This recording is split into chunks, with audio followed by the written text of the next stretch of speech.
शेतकरी मित्रांनो, माझं नाव कलंदर अब्बास शेख, राहणार सिद्धनाथ वाडगाव, तालुका गंगापूर, जिल्हा औरंगाबाद। माझा हा कपाशीचा प्लॉट आहे। त्याच्यावर मी फोकस बायोटेक कंपनीचे फ्रेश 333 हे वापरले। त्याचा मला रिझल्ट खूप छान आला। माझ्या कपाशीवर फवारणी लेट झाली, त्याच्यामुळे मी पहिली फवारणी ही फ्रेश 333 ची मारली।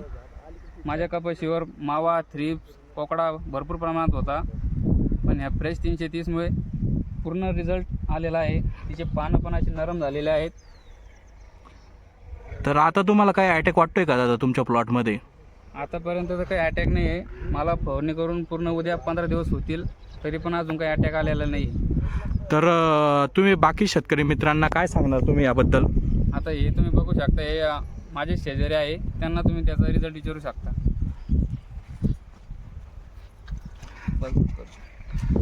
हां बोला, तुम्हाला काय वाटतं यांनी फवारणी घेतलेली? यांची फवारणी एकदम भारी झालेली आहे। माझ्या 3 फवारण्या झालेल्या आहे, पण माझ्या कपाशीवर लेवलच्या वर बी गेलेली।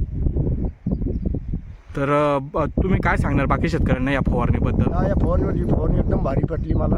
स्वतः मी केलेलं आहे 3 फवारण्या, याच्यातले फरक माझा खर्च जास्त झालेला आहे। तर तुम्ही सुद्धा ही फवारणी घेणार आहे का? घेणार हो स्वतः। का? ठीक आहे, धन्यवाद दादा।